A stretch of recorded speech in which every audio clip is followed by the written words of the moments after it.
The greater one-horned rhino may appear to have impenetrable armor. However, its plates are nothing but big folds of skin.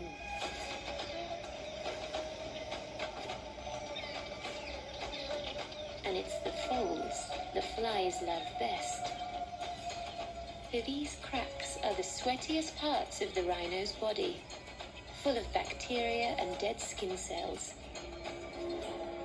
Delicious. Living with a blanket of bugs is a constant summertime irritation for the rhino. But help is at hand.